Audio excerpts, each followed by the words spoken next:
Hai anak-anak kami semuanya, apa kabar? Semoga kalian semua dalam keadaan sehat. Nah, sebelum belajar, persiapkan buku dan alat tulismu. Kemudian, jangan lupa berdoa. Minta kepada Tuhan agar situasi pandemi ini cepat berlalu dan kegiatan belajar kalian hari ini diberkati Tuhan. Nah, anak-anak kami yang baik, Bapak berharap agar kalian semua tetap menjaga kesehatan dan semangat belajar.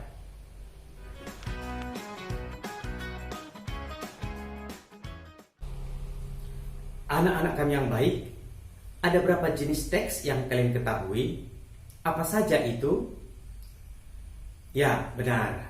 Jenis teks itu antara lain teks narasi, teks deskripsi, teks argumentasi, teks persuasi, teks eksposisi, dan teks eksplanasi.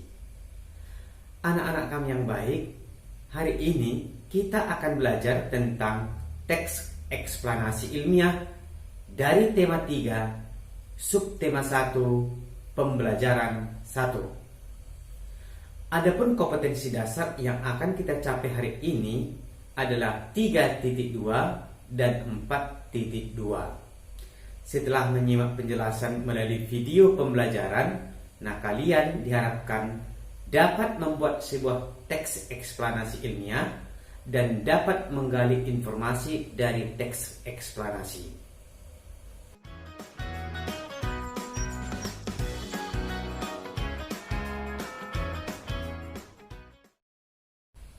Anak-anak kami, adapun cakupan materi yang akan kita bahas hari ini adalah tentang pengertian teks eksplanasi, struktur teks eksplanasi, ciri-ciri teks eksplanasi, kaidah kebahasaan teks eksplanasi, dan menggali informasi dari teks eksplanasi. Nah, bagaimana penjelasannya? Mari kita ikuti video berikut ini.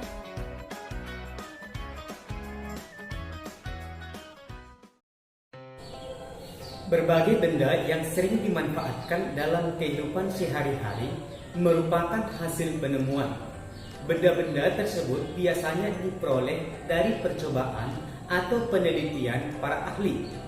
Proses para ahli dalam menemukan ataupun menciptakan benda-benda hasil temuannya dapat diketahui dari teks eksplanasi.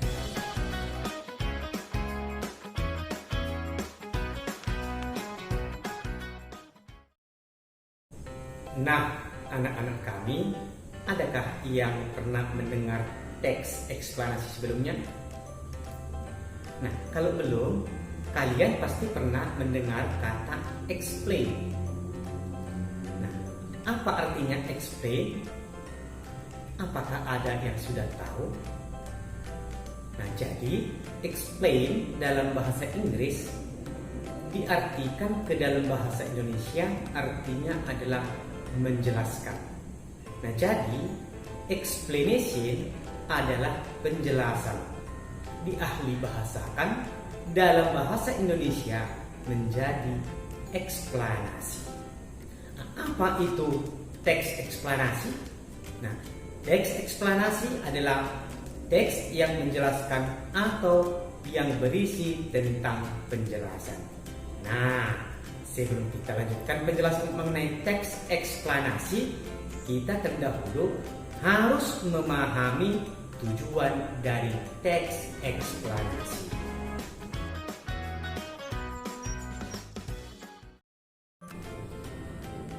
Ketika mempelajari teks eksplanasi, nah kita terdahulu harus memahami tujuan dari teks eksplanasi tersebut. Adapun tujuan teks eksplanasi tersebut adalah untuk mengetahui fenomena yang terjadi dan apa sebab akibat dari peristiwa itu. Nah, contohnya fenomena alam. Misalnya, bagaimana terjadinya hujan, pelangi, gerhana matahari, dan lain sebagainya. Nah, contoh fenomena sosial, misalnya pada saat terjadi pandemi corona ini yang baru-baru ini terjadi, di mana masyarakat kesulitan mendapatkan masker, atau membeli masker dengan harga yang sangat mahal itu adalah salah satu fenomena sosial yang terjadi akibat permintaan masyarakat meningkat.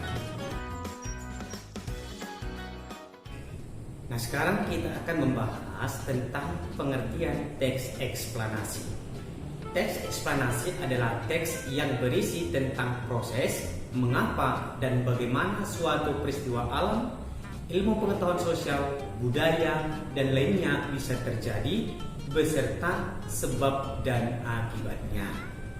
Nah, tentu saja teks eksplanasi ini sangat kita butuhkan dalam kehidupan sehari-hari. Bayangkan jika kita misalnya tidak mengetahui bagaimana gerhana bulan itu bisa terjadi.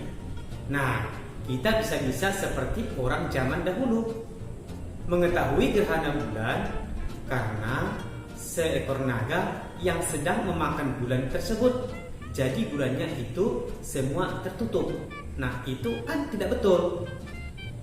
Nah, jadi teks eksplanasi mengajarkan kepada kita bahwa kita harus senantiasa mencari pengetahuan agar semua didasarkan oleh fakta dan ilmu pengetahuan.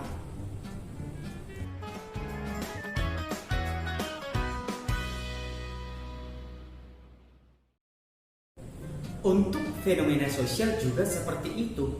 Beberapa waktu yang lalu digegerkan dengan munculnya banyak sekali kerajaan-kerajaan fiktif. Misalnya Sunda Empire dan sebagainya.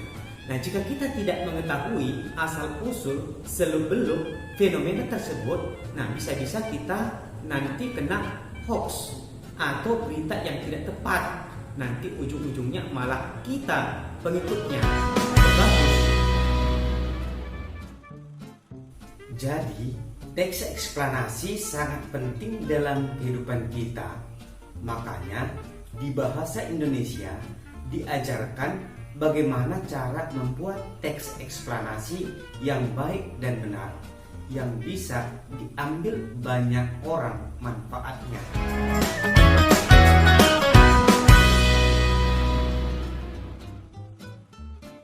Nah, anak-anak kami yang baik, sekarang kita lanjutkan dengan ciri-ciri teks eksplanasi. Nah, ciri-ciri teks eksplanasi yang pertama memiliki struktur, yaitu yang pertama pernyataan umum, yang kedua urutan sebab akibat atau deretan penjelas, yang ketiga interpretasi atau kesimpulan. Yang kedua, informasi yang dibuat berdasarkan fakta. Nah, jadi karena kita ingin menjelaskan sesuatu sesuai dengan apa adanya, maka harus sesuai dengan fakta. Jadi tidak banyak orang terjebak ke dalam berita-berita bohong. Yang ketiga, faktual, berisi informasi yang bersifat ilmiah, maka harus didasarkan dengan data-data atau bukti-bukti ilmiah. Contoh tadi bahwa gerhana bulan tidak dimakan oleh naga. Kalau dimakan oleh naga, jadinya nanti seperti di film-film. Nah, itu kan tidak mungkin. Yang keempat, sifatnya informatif dan tidak mempengaruhi pembaca. Jadi, teks eksplanasi tadi gunanya hanya memberikan informasi, tidak untuk mengajak atau membujuk pembaca untuk melakukan sesuatu. Nah, yang kelima, menggunakan penanda urutan. Jadi, ada kata seperti pertama, kedua, ketiga, dan seterusnya. Nah, itulah tadi ciri-ciri dari teks eksplanasi.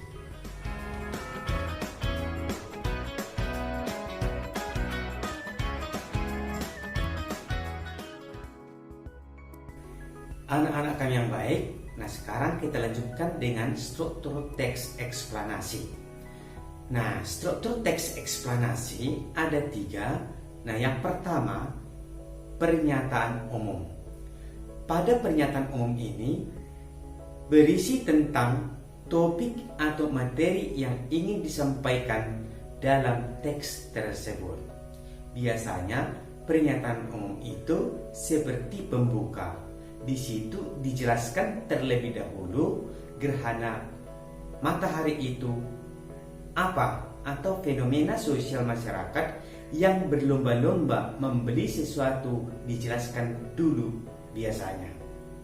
Atau pada pernyataan umum itu, seringkali diberikan penjelasan atau definisi. Yang kedua, deretan penjelas atau urutan sebab akibat. Pada tahap ini akan dituliskan mengapa dan bagaimana sebuah fenomena itu bisa terjadi dan dampaknya bagi kehidupan kita. Itu seperti apa? Contohnya ada fenomena munculnya banyak kerajaan fiktif di Indonesia. Mengapa banyak muncul? Banyak muncul mungkin karena banyak orang yang ingin menjadi raja secara instan.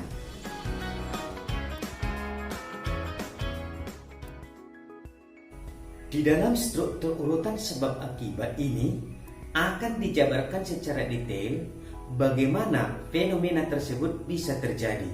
Misalnya, fenomena pelangi. Bagaimana awalnya bisa ada pelangi? Apa saja yang dibutuhkan agar bisa terjadi pelangi? Yang ketiga, interpretasi. Berisi kesimpulan dari topik yang dijelaskan. Jadi disimpulkan apa saja tadi yang sudah dijelaskan atau dijabarkan dari awal. Itu tadi adalah struktur teks eksplanasi.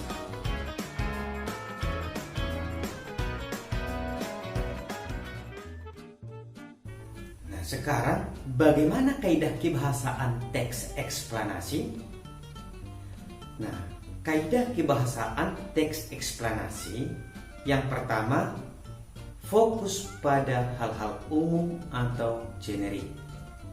Jadi, tadi ada hal-hal umum yang dijabarkan. Misalnya ada fenomena alam tsunami, gerhana matahari. Itu secara umum dijabarkan. Jadi, bukan tsunami yang ada di daerah Aceh saja yang dijelaskan, bukan tsunami yang ada di daerah Pangandaran yang dijelaskan, tetapi tsunami secara umum, bagaimana proses terjadinya. Tidak hanya di satu tempat saja. Begitu juga dengan gerhana matahari, bukan hanya gerhana matahari pada tahun tertentu, tetapi gerhana matahari secara umumnya seperti apa. Yang kedua, dimungkinkan menggunakan istilah ilmiah. Kalau misalnya di fenomena pelangi, akan muncul istilah nantinya seperti kata spektrum.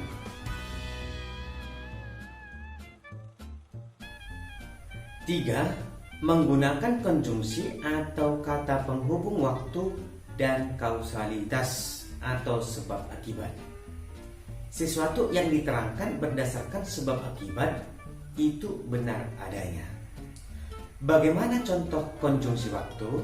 Contohnya seperti sesudah, kemudian, lalu. Bagaimana dengan konjungsi kausalitas atau sebab akibat? Contohnya seperti oleh karena itu, oleh sebab itu, karena, dan lain-lain. Yang keempat, menggunakan verbal material dan verbal relasional. Yang kelima, eksplanasi ditulis menggunakan justifikasi sehingga sesuatu yang diterangkan secara kausal atau sebab akibat benar adanya.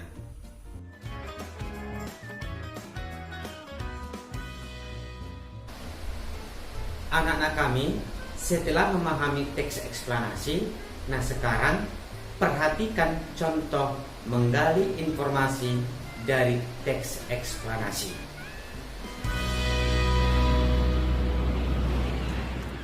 Contoh cara menggali informasi berdasarkan teks eksplanasi. Judul: Thomas Alva Edison, sang penemu bola lampu pijar. Pernahkah terbayang olehmu hidup tanpa penerangan? Setelah matahari terbenam, tentu akan sulit melakukan kegiatan di luar rumah karena lingkungan yang gelap gulita. Kegiatan dalam rumah mungkin juga terbatas. Kita patut mensyukuri salah satu penemuan besar yang mengubah dunia, penemuan bola lampu pijar oleh Thomas Alva Edison. Nah, ini adalah paragraf pertama yang berisi topik masalah. Nah, apa yang dibahas pada teks di atas? Nah, yang dibahas adalah penemuan bola lampu pijar oleh Thomas Alva Edison. Nah, sekarang kita lanjutkan ke paragraf kedua. Thomas Alva Edison lahir di Milan, Ohio pada tanggal 11 Februari 1847. Ia tidak pernah menyelesaikan pendidikan resmi di sekolah. Ia hanya sempat bersekolah selama 3 bulan. Edison diajar oleh ibunya di rumah. Walaupun tidak mengikuti pendidikan formal, terlihat bahwa Edison memiliki rasa ingin tahu yang sangat tinggi. Di usia 11 tahun, Edison sudah dapat membuat telegraf sederhana. Di usia 12 tahun, ia memanfaatkan waktu luangnya untuk membaca literatur dan melakukan berbagai percobaan. Pada tahun 1861, ia dapat mencetak koran terbitannya Weekly Herald terlaris terjual. Paragraf 2 deret penjelas. Siapakah Thomas Alva Edison? Thomas Alva Edison adalah seorang yang lahir di Milan 11 Februari 1847. Pada usia 11 tahun, Edison sudah membuat telegram sederhana. Pada tahun 1861, sudah dapat mencetak koran Weekly Herald. Nah, silakan kalian di sini menyimak paragraf ketiga deret penjelas. Di paragraf keempat yang berupa kesimpulan. Kegigihan Thomas Alva Edison memberikan hal baru bagi dunia. Rasa ingin tahunya yang tinggi dan sikap pantang menyerahnya mampu mengubah dunia menjadi lebih baik. Paragraf keempat ini merupakan kesimpulan. Di paragraf keempat, kesimpulannya adalah kegigihan rasa ingin tahu dan sikap pantang menyerah mampu mengubah dunia menjadi lebih baik.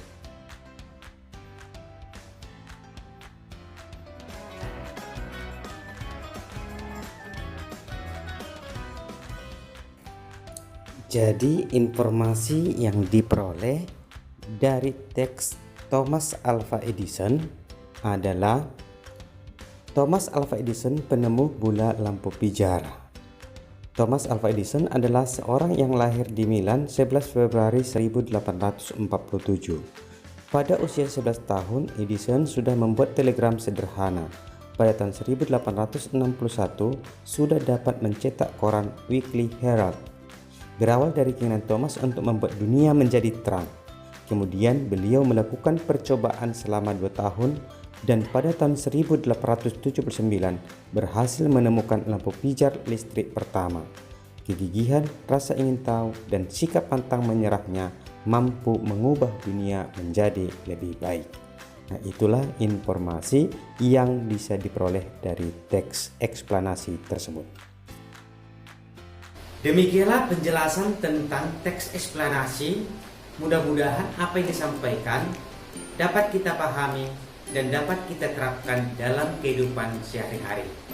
Nah, bagi anak-anak kami yang belum memahami materi ini, bisa diputar ulang videonya atau dibaca buku berkaitan dengan teks eksplanasi.